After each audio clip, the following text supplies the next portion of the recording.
ജയ്പൂരിലെ chicken കറി. ഇതിനിപ്പം 2 kilo ഇറച്ചിയാ മേടിച്ചേക്കുന്നത്. 4 സവാള എടുത്തേച്ച് ബിരിയാണിക്ക് വറുത്തിടുകയല്ലേ എന്ന് പറഞ്ഞല്ലേ. പിന്നെ വേണ്ടിയത് കുറച്ച് ഇഞ്ചിയും വെളുത്തുള്ളിയുടെയും പേസ്റ്റ്, കുറച്ച് പുതിനായും വേണം, മല്ലിയിലയും കൂടെ ചേർക്കണം. ഇത് കാശ്മീരി മുളക് പൊടിയാണ്. കുറച്ച് മഞ്ഞപ്പൊടി, കുരുമുളക് പൊടി, കുറച്ച് മല്ലിപ്പൊടി. പിന്നെ വേണ്ടിയത് കുറച്ച് ഏലക്കായുടെ പൊടിയാ, കുറച്ച് ഗരം മസാലയാ, ഇത് കുറച്ച് തേങ്ങ, പിന്നെ ഇത് ജീരകം, പിന്നെ ഉള്ളത് കുറച്ച് ഗ്രാമ്പൂ, ആൽമണ്ടും കാഷ്യൂനട്ടും കൂടെ അരച്ചെടുത്ത പേസ്റ്റ്, കുരുമുളക് പൊടി ഇടുന്നുണ്ട്. പിന്നെ വേണ്ടിയത് ഒരു പുളിയില്ലാത്ത തൈര. ഇതിനകത്ത് ഉപയോഗിക്കാൻ പോകുന്ന നെയ്യ.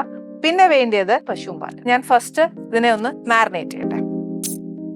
കുറച്ച് ഇഞ്ചിയും വെളുത്തുള്ളിയുടെയും പേസ്റ്റ്, അതൊരു 1 ടീസ്പൂണോളം ഞാൻ ഇടുക. പിന്നെ ഉള്ളത് നമ്മുടെ പൊടികളാണ്. പിന്നെ തേങ്ങ അരച്ചത്, നമ്മുടെ സാദാ ജീരകം. പിന്നെ ഉള്ളത് 3-4 ഗ്രാമ്പു, 2-3 കുരുമുളക്, പട്ട. ഇതിനകത്ത് തന്നെ 2 സ്ലൈസ് ഉണ്ട്. ഫുൾ തക്കോലം വേണ്ട, അതിന്റെ 2 എതള് മാത്രം. പിന്നെ ഉള്ളത് തൈര്. ഇത് കംപ്ലീറ്റ് ഒന്ന് മിക്സ് ചെയ്യാം. ബാക്കി ഇൻഗ്രീഡിയന്റും കൂടെ ചേർക്കാൻ പോവാ. ദാറ്റ് ഇസ് നെയ്യ്. നെയ്യ് നല്ലോണം വേണം. പിന്നെ ഉള്ളത് അണ്ടിപ്പരിപ്പും ബദാമും കൂടെ അരച്ചത് ചീനച്ചട്ടിയിലോട്ട് ഇടുവാണേ.